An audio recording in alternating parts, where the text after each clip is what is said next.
This is the Contractor and Visitor Site Induction presentation for the Longreach Mill and Export Terminal. The Longreach Mill and Export Terminal, located in the Tamar Valley, is operated by Foraco Proprietary Limited. Foraco owns and operates an integrated business for the production of various wood-based products grown from their own plantation estates, which are predominantly located across the north of Tasmania. The Longreach site is Foraco's main integrated processing and export terminal and represents Foraco's final production step, which began in their own seedling nursery over a decade before the harvested wood is delivered to this facility. The Longreach facility accepts wood in log or chip form from external sources and exports the majority of its produce in the form of bulk wood chips of various specifications to international customers. This presentation will provide you with information that you will need to know in order to safely and efficiently provide on-site services to Foraco at our Longreach facility. So let's get on with it. In order to work alone on the site, you must have successfully completed this induction process. You'll be provided a contractor induction assessment form that you must complete competently before being granted unescorted access privileges. Of course, if you require assistance with reading or other skills in order to complete the assessment, please let your site contact know before undertaking the assessment. If you pass the competency assessment, you'll be provided with an Access ID card that you'll be required to produce at the weighbridge daily when accessing the site. Passing this induction does not automatically allow you to escort others who have not been inducted. Foraco have a suite of policy documents that you must be aware of. The policies provide high-level direction as to how Foraco manage environmental matters and occupational health and safety, including drugs and alcohol, in the workplace. Copies of these policies will be provided to you as part of a package to support this induction process. On arriving at site, you must contact your site representative before commencing any work. Contractors are required to sign in and out daily at the weighbridge, the main entrance, so you can ask the weighbridge staff to contact an appropriate person if you're unsure. The site's management team are Tim Duncombe, Longreach Manager, Phil O'Sign, Longreach Maintenance Supervisor, and Barry Yule, Longreach Production Supervisor. While within the mill site and outside your vehicle, you must wear PPE. The minimum requirements for the site are helmet, high-vis vest or shirt with day-night reflective strips, steel-cap boots, and eye protection. Gloves and hearing protection may also be required or advisable, depending on your task. Contractors are expected to provide their own PPE. While on site, it is important that you are continually aware of your own surroundings and the hazards that may present. Common hazards around the site include process equipment that may start without notification, loose items can become entangled in moving equipment, and items could fall from above as well as the risk of falling yourself. Large mobile plant operates across the site, and some locations are classified as confined spaces. High voltage equipment and transmission lines are also common across the site. Loud process areas, hazardous materials including asbestos, dangerous goods and sharp equipment will also be encountered on the site. Before you undertake any task on a Foraco site, you must first participate in a risk assessment process and, if warranted, obtain a permit to work document from your site representative. If the risk assessment determines that the task is complex or above a medium risk profile, further risk management processes may be necessary. Nevertheless, risk assessment is the first step. The risk assessment form records the basic details of the task to be undertaken, the safety and other risks, as well as the control measures that you will be required to implement in order to do the task without harm to people or the environment. The reverse side of the risk assessment document is the permit to work. A common requirement of this permit is that an isolation or lockout process may be necessary. An isolation is used to control a sudden release of energy that would otherwise pose a safety or other risk. Examples include pneumatic, hydraulic, kinetic or thermal energy. An isolation and lockout is designed to protect you and others. It must be undertaken in consultation with your site representative and be overseen by an authorised site isolation officer. You must only attach or detach your own personal lock to any isolation. Removal of another person's lock or the master isolation officer's lock will not be tolerated. Before commencing any work under a permit, you will be required to sign the document in order to acknowledge you understand your accountabilities. All people undertaking a given task covered by a permit to work are required to sign on to the permit. At the end of the task, you are also expected to sign off the permit, acknowledging completion. Consistent with Foraco's overall risk management system, further risk management protocols are also applied on site. Examples include the Job Hazard Analysis, or JHA, and a series of supplementary specific risk protocols to address confined spaces, working at height, and hot work. A JHA is required where a significant level of risk or complexity is apparent on a particular task and may be developed by a team of people with appropriate expertise to more closely examine and manage risks associated with these complex tasks. The permits work as their names suggest. If, for example, your task requires welding, grinding or gas cutting, then a hot work permit will be required, and this will be identified when obtaining the permit to work. If entry is required into a confined space, then a confined space permit will be required. Similarly, if you're working at height, then a working at height permit will also be required. Again, if these types of supplementary permits are required, this will be identified on the permit to work, and you'll be expected to implement all the risk management protocols that are identified on all of the permits.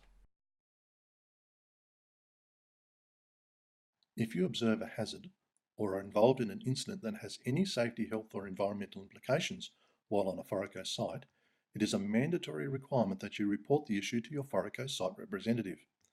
This includes near misses, damage to equipment or inappropriate behaviour. If equipment is operational and an emergency stop is ever required, drives are fitted with local isolators and stop buttons, and conveyors are fitted with a lanyard tripwire for this purpose.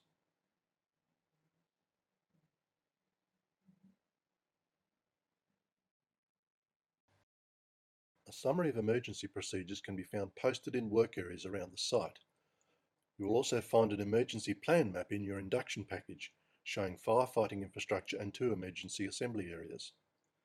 If you need to report an emergency situation, weighbridge staff should be your first point of contact. If a fire breaks out, your first response should be to report the fire by raising an alarm. A secondary response, if it is safe to do so, is to combat the fire with the available infrastructure until the site fire crew attends, and thereafter follow directions from the fire crew. If it is necessary to evacuate the site, an evacuation alarm will be triggered from the weighbridge, which sounds like this. If you hear the evacuation alarm, move promptly and with caution to your then closest emergency assembly area and wait for further instructions there. If it is necessary to contact the site's management team directly, telephone numbers are shown here and also printed on the emergency map. The layout of the site is shown in the map included in your induction package. You will see from the map that the overall site is comprised of 2 separate chipping plants, each with its own wharf infrastructure, identified as the North Mill and the South Mill. The map also clearly identifies which areas of the combined sites are classified as restricted and non-restricted. Access protocols for the restricted areas will be detailed later. For the moment, it is important that you understand that while the southern mill site is fully operational, the northern mill site is essentially a non-operational area, utilised mostly as a storage and laydown area, is not manned, and therefore almost entirely a restricted area. All the major restricted areas which have specific access protocols are identified on the site plan included with your induction package.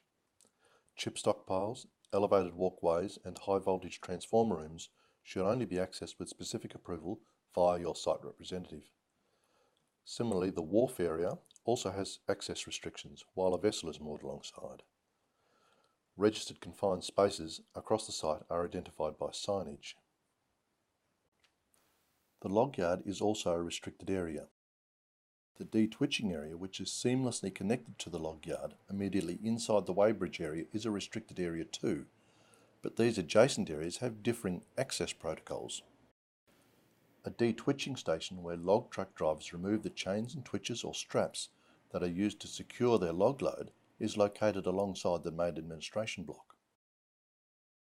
General contractors are not permitted to enter the log yard area where the large log unloader vehicle operates at all, unless they are escorted by site personnel. However, general contractors can transit the detwitching area in their vehicles under certain circumstances, although pedestrians are asked to always go around its perimeter. If this detwitching area is vacant and no log truck unloading is underway, then you may simply put on your hazard lights or a beacon if fitted and transit directly through. If the detwitching area and log truck unloading area is active, you must wait at the detwitching area perimeter with your hazard lights on until the log load has been lifted off and is well clear of its truck, and there is no loaded but detwitched trucks waiting in the yard. Alternately, if you have a UHF radio, you may contact the driver of the large log unloader vehicle on channel 26 and ask for permission to transit the area as the trucks cycle through their queue. If you are given permission to transit through the active yard, you are never permitted to pass a truck while its load is actually being lifted off, or pass close to a log truck after its log load has been detwitched. There are standards of behaviour that are expected to be observed by all people on Foraco operational sites. Harassment, discrimination, victimisation or vilification will not be tolerated. Nor will theft or unauthorised removal of materials from the site. A security search of vehicles on site may be carried out at any time. In accordance with Foraco's drug and alcohol policy, we require that no intoxicating liquor or other illicit drugs are to be consumed on the site, nor should you be under the influence of alcohol or other illicit drugs. Please also be aware that some medications can negatively affect your ability to work safely and protect the health of others. If you are unsure about whether a medication you are currently or were recently taking could be a safety issue, please raise the issue with the site supervisor or manager before commencing any task. Other standards of behaviour include: smoking is only permitted in the main car park where there is a secure disposal point and prohibited at all other locations on site. Fire hoses are not to be used for washdowns. Do not bring pets onto the site. Wastes are to be disposed of only in identified waste bins and skips. If you bring a chemical or a hazardous material to the site, please declare them at the gate in order that an appropriate risk assessment can be made. The speed limit on the main access road is 60 km an hour, reducing first to 40 km an hour and then to 20 km an hour on approach to the weighbridge and main car park. The speed limit within the mill site compound is 20 km an hour. Contamination. Contamination of the wood production process is a serious matter for Foraco and our customers. Contaminants can cause significant damage to processing equipment and process materials and potentially cause very large financial losses to Foraco or Foraco's customers. A contaminant is any material other than a wood chip which may become mixed in with or becomes attached to the pure wood chip products. Potential contaminants can be man-made or natural. They could be plastics, rubber, metal, oil and other lubricants or fuels, wood other than a wood chip pile base materials, rocks or charcoal. All personnel must make every effort to prevent contamination of production equipment and the chip piles. Vehicles should be cleaned of rubbish like plastic cups, food packaging, rags, etc. before entering the mill site. Offcuts and packaging from maintenance activities must be cleaned up and removed from the job work site as you work and be completely secured before any sign-off. Contamination will not be tolerated. Foraco's industrial sites are managed to minimise environmental risks and impacts. Common environmental issues include the potential for oil spills and the subsequent disposal of any oily contaminated materials, the appropriate disposal of wastes including recyclables like scrap metals or in some cases potentially hazardous wastes such as transformer oils, spillage of product, particularly off-site during the loading of export vessels, and noise. It is important to note that noise from Foraco's industrial sites are regulated under the Environmental Management and Pollution Control Act. If your work generates significant noise, then it is important for you to understand that these regulations place progressively lower noise limits for day, evening and night times when measured at nearby sensitive locations, such as residential properties. In summary, when working at a Foraco site, All environmental risks associated with a task are to be assessed and managed under the permit to work process in the same way that safety issues are managed.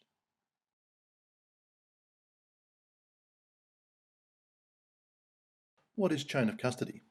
For forest product industries, chain of custody traces the path taken by products from the forest to the consumer, including each stage of harvesting, haulage, processing, transformation, manufacturing and distribution, particularly where progress to the next stage of the supply chain involves a change of ownership. Chain of custody certification of Foraco's business systems is designed to provide a credible guarantee to our customers, whether that is a downstream customer business or the final end consumer, that products which are sold with Foraco's chain of custody certificates are in fact originating from well-managed certified forests. As a consequence, Foraco has strict requirements that allow the company to trace each and every load of logs or chips that are delivered to Foraco's processing sites. These requirements will be clearly communicated to you if your business activity is directly involved in Foraco's internal production chain. If this is the case, then strict compliance to all chain of custody requirements will be mandatory if your organisation wishes to provide ongoing services to Foraco. General amenities on the site include toilets, washing and crib rooms are located in the main administration block.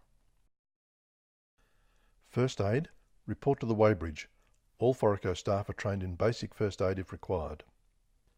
UHF radio, set to channel 26, is used for general communications on site. As UHF is a public band, users are expected to avoid profane language while using the UHF.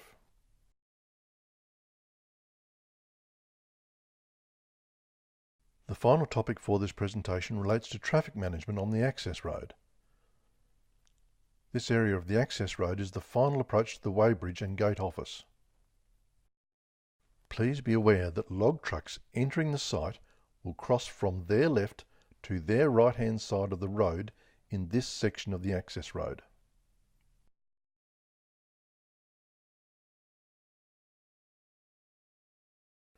This is necessary to allow them a straight-on approach to the weighbridge weigh-in platform.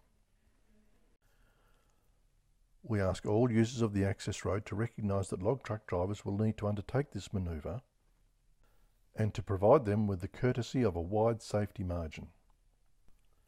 Thank you.